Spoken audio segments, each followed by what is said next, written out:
आज की कहानी मेरे हम पेशाओं के साथ जुड़े गर्व से जुड़ी है।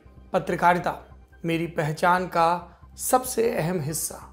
पत्रकारों के बारे में लोगों की अलग अलग राय है, अलग अलग जुमले उछाल दिए जाते हैं, लेकिन ये वो पेशा है जो सत्ता तंत्र की आंखों में आंखें डालकर आपके लिए, दुनिया के लिए सत्य लेकर आता है। ये कहा भी गया है, बड़ा मशहूर कथन है पत्रकारिता के संबंध में, कि जो सरकारें खुद बताएं वो पीआर है और जो छिपाया जाए वो जर्नलिज्म। आज का वाकया एक इंटरनेशनल इन्वेस्टिगेटिव वेबसाइट का है, जिसने अपनी बेहतरीन जर्नलिज्म से रूसी राष्ट्रपति व्लादिमीर पुतिन का भंडाफोड़ कर दिया, उनके सीक्रेट ऑपरेशन की बखिया उधेड़ दी। ऐसे अकाट्य सबूत सामने आए कि पुतिन चाहकर भी चेहरा नहीं छिपा पा रहे। और पता है पुतिन की सबसे बड़ी सरदर्दी बनी ये लोग हैं कौन? इनका टीम लीडर एक हाई स्कूल ड्रॉप आउट है, जिसने बेरोजगारी के दिनों में अपनी बच्ची की बेबी सिटिंग करते हुए दुनिया के सबसे भीषण क्राइम की गुत्थियां सुलझानी शुरू की।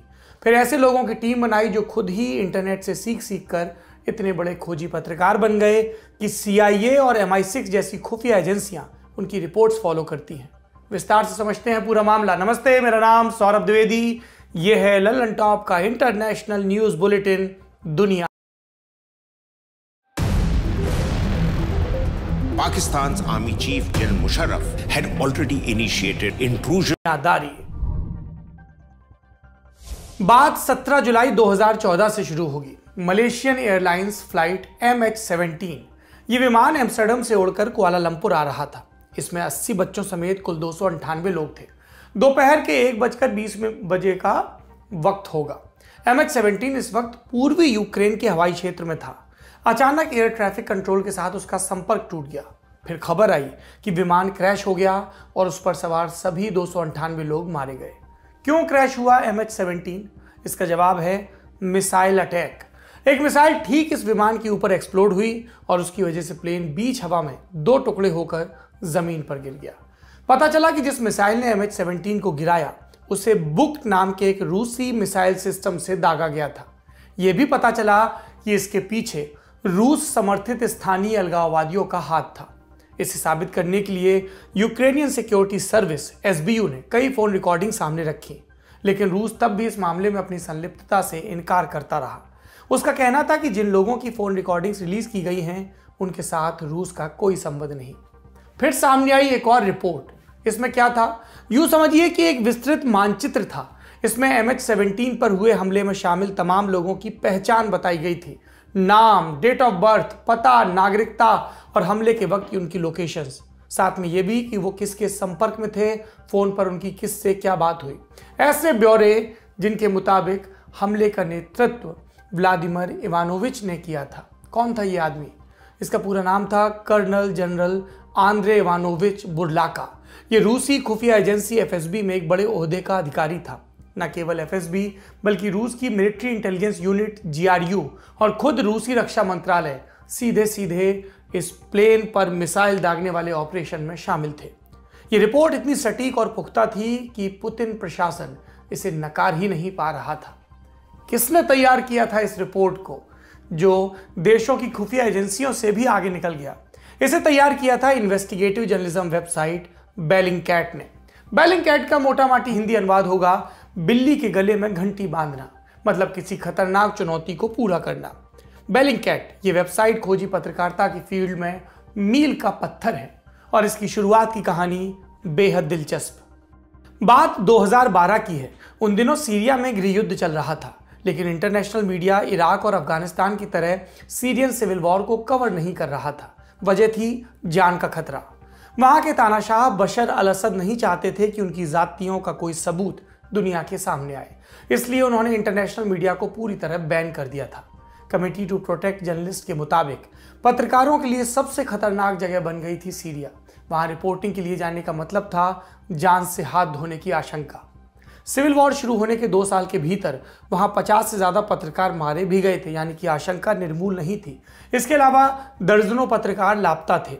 ऐसे में सीरिया से जुड़ी ऑथेंटिक रिपोर्ट्स की भारी कमी थी पूरी दुनिया में, और इस कमी को, इस वैक्यूम को भरा सीरिया से तकरीबन 3700 किलोमीटर दूर ब्रिटेन में बैठे एक बेरोजगार आदमी ने। वो आदमी अपनी दुधमुही बच्ची की बेबी सिटिंग करते हुए चुपचाप अपने ड्राइंग रूम में बैठा बस इंटरनेट और सोशल मीडिया खंगालता। सीरियन जनता द्वारा अपलोड की गई तस्वीरों और वीडियोस के सहारे फिर उसने रिसर्च की और सीरिया पर ग्राउंड ब्रेकिंग न्यूज रिपोर्ट्स लानी शुरू कर दी। केमिकल अटैक से लेकर वॉर क्राइम और वेस्टर्न देशों द्वारा जिहादी फाइटर्स को स्मगल करवाए गए हथियार, उसकी रिपोर्ट्स सीरियन सिविल वॉर के घटनाक्रम को जानने का सबसे विश्वसनीय जरिया बन गई। न्यूयॉर्क टाइम्स से लेकर एमनेस्टी जैसे अंतर्राष्ट्रीय मानवाधिकार संगठन और यहां तक कि पार्लियामेंट्स के भीतर भी उसकी रिपोर्ट्स का रेफरेंस दिया जाने लगा। कौन था ये व्यक्ति? इनका नाम है एलियट हिगिंस। कई महीनों तक हिगिंस ने अकेले काम किया, फिर सोचा क्यों ना इस सिटीजन जर्नलिज्म का दायरा बढ़ाया जाए और यही सोचकर जुलाई 2014 में उन्होंने बेलिंगकैट की नींव रखी। इन 6 वर्षों में बेलिंगकैट ने एक से एक शानदार रपटें की। मलेशियन एयरलाइंस MH17 से जुड़ी रिपोर्ट के बारे में तो हमने आपको बताया ही। इसके अलावा इन्होंने सीरियन और Yemen civil war, chemical attack, Mexican drug cartels, Iraqi drone attacks जैसे कई मुद्दों पर विस्तृत कवरेज की है। Hey, so we recently checked out Timeline nomination. You liked what you saw. You know that आपको लंदन में सर्गी स्क्रिपल और उनकी बेटी यूलिया पर नर्व एजेंट से हुआ हमला याद होगा, हमने दुनियादारी में बताया था। ये बेलिंगकैट ही था जिसने इस हमले में रूसी एजेंट्स के शामिल होने की पोल पट्टी खोली थी और उसने ब्रिटिश खुफिया एजेंसी से भी पहले इस केस को सॉल्व कर दिया था। आप पूछ सकते हैं सब ठीक है पर इसका जिक्र आज क्यों? क्योंकि एक बार फिर से बेलिंगकैट ने पुतिन के गले में घंटी बांध दी है। ये मामला जुड़ा है रूस के विपक्षी नेता एलेक्सी नवल्नी पर हुए केमिकल हमले से। 20 अगस्त 2020 को नवल्नी साइबेरिया के टॉम्स्क शहर से मॉस्को आ रहे थे। रास्ते में फ्लाइट के भीतर वो बेहोश होकर गिर पड़े। इलाज के लिए उन्हें जर्मनी ले जाया गया।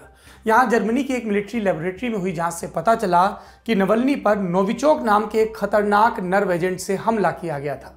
रासायनिक हथियारों पर प्रतिबंध से जुड़ी संस्था OPCW ने भी इस बात की पुष्टि की। अमेरिका और यूरोपियन सरकारों ने नवल्नी पर हुए अटैक के लिए पुतिन सरकार को जिम्मेदार बताया था, लेकिन रूस इन आरोपों से इनकार करता रहा। इस बात को 4 महीने बीत गए।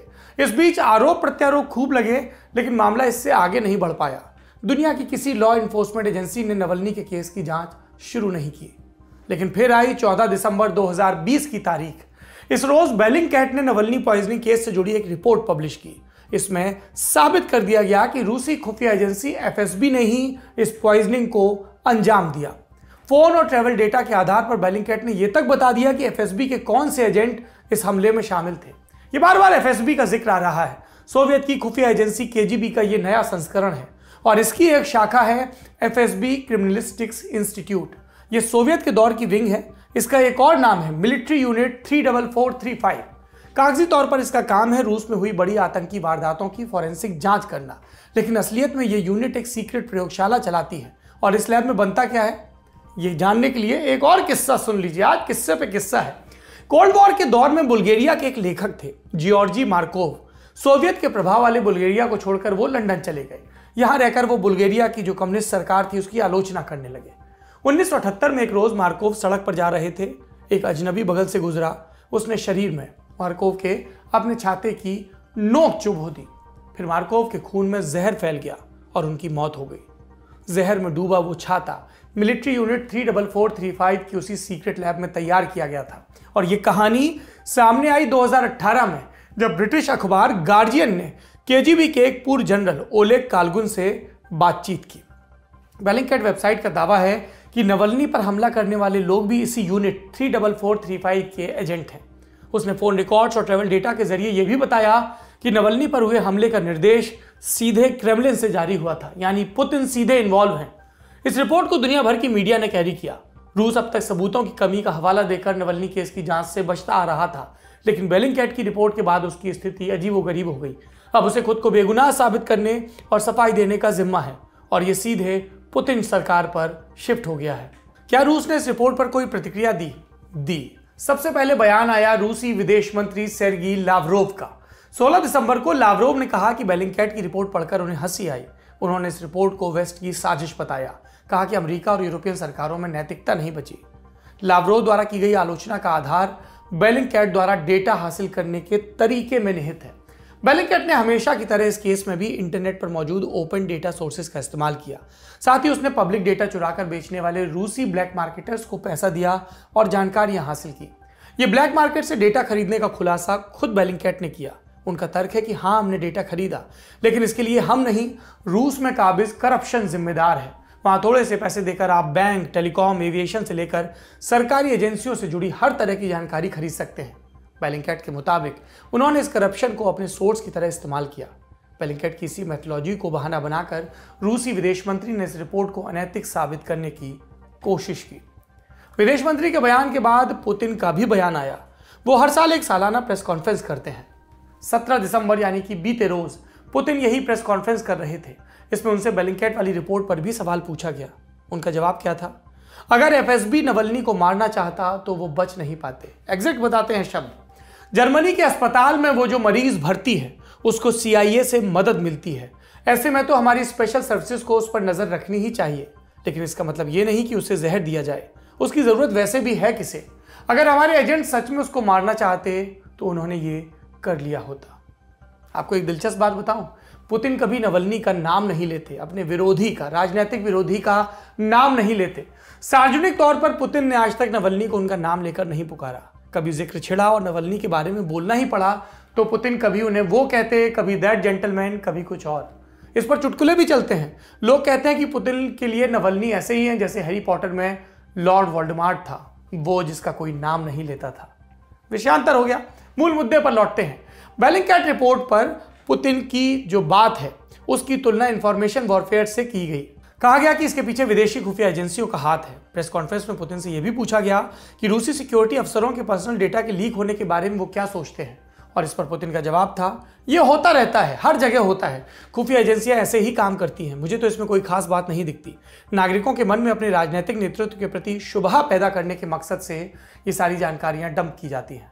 पुतिन का अंदाज ऐसा था मानो वो इस खबर को तवज्जो देने लायक नहीं मानते, लेकिन इसके साथ ही उन्होंने बेलिंगकैट द्वारा दिए गए डेटा को एक बार भी नहीं नकारा, ना ही इस रिपोर्ट की फाइंडिंग्स को खारिज करने की कोशिश की, बल्कि उन्होंने एफएसबी द्वारा नवल्नी पर नजर रखने की पुष्टि भी की। पुतिन के प्रवक्ता दिमित्री पेस्कोव ने भी नवल्नी को विदेशी एजेंट बताकर उनकी निगरानी किए जाने को जस्टिफाई करने का प्रयास किया। पुतिन, क्रेमलिन दोनों सार्वजनिक तौर पर बेलिंगकैट की रिपोर्ट को डाउनप्ले कर रहे हैं, जता रहे हैं कि इसमें कुछ भी खास नहीं, ध्यान दिए जाने की जरूरत नहीं। पर हकीकत यह है कि बेलिंगकैट लगातार रूसी सीक्रेट ऑपरेशंस की पोल खोल रहा है।